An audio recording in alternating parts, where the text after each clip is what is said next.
Halo semuanya, saya akan menjelaskan tentang kesetaraan gender dan pembangunan internasional studi kasus AP2M di Minangkabau. Yang pertama adalah saya akan menjelaskan tentang globalisasi, yang mana globalisasi ini mengacu pada proses integrasi dan interkonektivitas antara negara, budaya, ekonomi, dan masyarakat di seluruh dunia.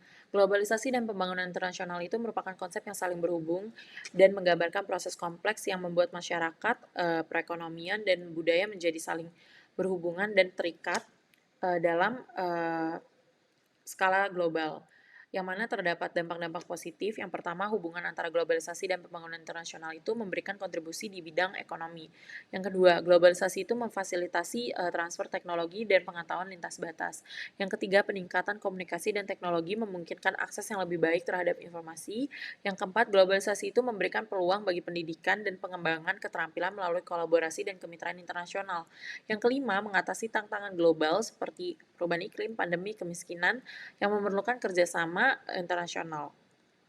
Selanjutnya adalah development means making a better life for everyone, yang mana ini merupakan konstruksi ideologi Barat yang membantu menjaga kesenjangan antara negara-negara dunia pertama dan dunia ketiga. International development ini mengacu pada upaya dan inisiatif bertujuan untuk meningkatkan kesejahteraan ekonomi dan politik masyarakat di negara-negara di seluruh dunia. Selanjutnya saya akan menjelaskan tentang keterkaitan SDGs dan pembangunan.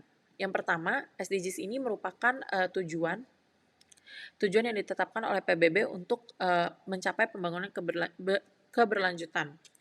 Maka keterkaitannya adalah SDGs ini memberikan panduan global untuk pembangunan berkelanjutan yang mana mencakup dimensi ekonomi, sosial, dan lingkungan. Yang kedua, implementasi SDGs itu membutuhkan kerjasama internasional yang erat antar negara-negara pemangku kebijakan internasional yang mendukung untuk pencapaian tujuan SDGs. Yang ketiga, pentingnya menempatkan peran semua pihak termasuk sektor swasta, masyarakat, pemerintah, dan masyarakat internasional dalam pencapaian tujuan dari SDGs.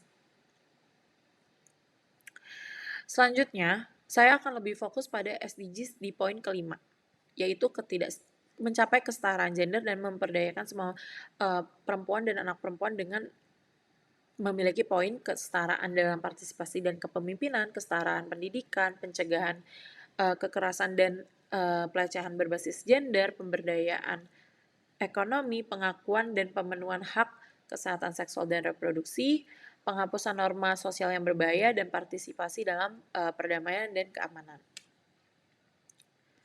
Kenapa saya membahas ini? Karena menurut saya adanya peran penting perempuan dalam pembangunan. Yang pertama, keterlibatan mereka dalam proses pembangunan memastikan representasi yang lebih adil sehingga menciptakan keseimbangan gender. Yang kedua, dengan memberdayakan perempuan secara ekonomi, potensi dari produktivitas mereka tuh menjadi lebih tinggi dan memberikan kualitas hidup yang lebih baik bagi perempuan. Selanjutnya adalah memberikan pendidikan yang setara dan berkualitas bagi perempuan juga merupakan investasi pembangunan jangka panjang. Selanjutnya, perempuan juga memiliki peran utama dalam menjaga kesehatan di keluarga dan juga keterlibatan perempuan dalam proses pengambilan keputusan politik juga sangat penting untuk mencapai representasi yang seimbang dan memastikan bahwa keberagaman pandangan dan kepentingannya itu diwakilkan dalam pembuatan kebijakan. Meskipun begitu, di Indonesia sendiri ini hubungan perempuan dan laki-laki itu masih didasarkan pada ideologi budaya patriarki yang memandang bahwa kedudukan atau laki-laki itu lebih mendominasi dibandingkan perempuan. Di Indonesia terdapat salah satu adat budaya yang mana mengemukakan nilai-nilai kesetaraan dan keadilan gender, yaitu masyarakat Minangkabau. Yang mana masyarakat Minangkabau itu adalah kelompok etnik martinial terbesar di dunia. Lalu perempuan menduduki posisi yang istimewa dalam adat Minangkabau karena keturunan dan kesatuan keluarga didasarkan kepada garis keturunan ibu. Lalu perempuan itu sebagai bundo kanduang menjadi sumber utama dalam penentuan dalam pengambilan kebijakan atau keputusan secara domestik. Namun, pada kenyataannya, budaya patriarki juga masih sangat kental terjadi di Minangkabau. Seperti, di Minangkabau sendiri itu ada 3 posisi yang tidak boleh diisi oleh perempuan, yaitu pertama manti. Manti adalah pemimpin adat. Yang kedua, malin. Itu adalah pemimpin agama. Yang ketiga, dubalang. Itu adalah pemimpin keamanan suku. Selain itu, berbagai bentuk ketidakadilan gender masih dialami perempuan di Minangkabau, baik di ranah publik maupun domestik. Yang mana seperti di Minangkabau secara sosial, ekonomi, dan politik itu masih rendah keterlibatan perempuannya, dan posisi perempuan itu sangat marginal dalam posisi tersebut. Lalu kemiskinan terutama di perempuan-perempuan di pedesaan, korban KDRT, poligami, korban beban ganda di rumah tangga, pendidikan yang rendah, partisipasi dan representasi politik yang rendah, akses terhadap pelayanan publik yang minim, dan adanya stereotip atau stigma negatif. Ketidaksetaraan gender ini dapat diminimalisir dengan pembentukan komunitas pembangunan terutama terhadap perempuan di Indonesia. Di Minangkabau sendiri, terdapat Lembaga Pengkaji dan Pemberdayaan Masyarakat LP2M yang mana lahir karena kesadaran kritis dari berbagai kontradiksi antara realitas perempuan yang subordinat dari nilai dan falsafah budaya. Yang mana kelahirannya itu pada 1995 yang menjadi tanda bangkitnya gerakan perempuan di Sumatera Barat. Saat ini LP2M ini juga memiliki badan hukum, organisasi yang berbadan hukum dari Kementerian Hukum dan HAM RI. Yang mana visi misinya adalah terwujudnya masyarakat yang sejahtera, kritis, yang adil, dan setara gender, demokratis, anti diskriminasi, peduli sosial, dan keadilan di lingkungan. Untuk misinya memperjuangkan akses, kesadaran kritis, dan kontrol perempuan serta masyarakat marginal dengan mengedepankan prinsip inklusif sosial terhadap seluruh kebijakan dan sumber daya di ranah domestik dan publik.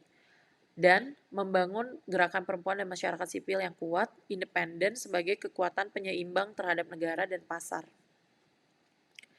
Program utamanya dapat dilihat itu ada penguatan ekonomi perempuan, partisipasi dan representasi perempuan di politik, advokasi hak kesehatan seksual dan reproduksi, dan juga adanya pengurangan resiko bencana dan adaptasi perubahan iklim. Untuk program-program pembangunan dan perkembangan perempuan dari LP2M itu ada yang pertama adalah kerjasama konsorsium perempuan Sumatera dari Perempuan Mampu, dan DFAT Australia, yang mana ini tuh fokus utamanya pada program advokasi kesehatan seksual dan reproduksi perempuan melalui penguatan kepemimpinan perempuan. Lalu ada juga kerjasama SNF Belanda, yang mana ini tuh adalah program kemitraan advokasi berbasis data Voice for Change Partnership yang dimulai pada 2016 dengan fokus program air, sanitasi, dan kebersihan, khususnya di sektor sanitasi untuk mendukung pencapaian target pemerintah dalam rangka pencapaian universal akses sanitasi pada tahun 2019 melalui pendekatan sanitasi total berbasis masyarakat dan berkontribusi untuk pencapaian SDGs. Lalu yang terakhir adalah program Voice for Inclusiveness Climate for Resilience Action, yang mana program ini bertujuan untuk menciptakan ruang masyarakat bagi petani yang rentan, memungkinkan mereka untuk berpartisipasi dan mengadvokasi posisi mereka dalam aksi ketahanan iklim. Program ini dilakukan oleh Konsorsium Fikra di Sumatera Barat. Salah satu NGO pelaksananya adalah LP2M di Kabupaten Pesisir Selatan. Lalu selanjutnya, lalu sekian, terima kasih dari presentasi saya.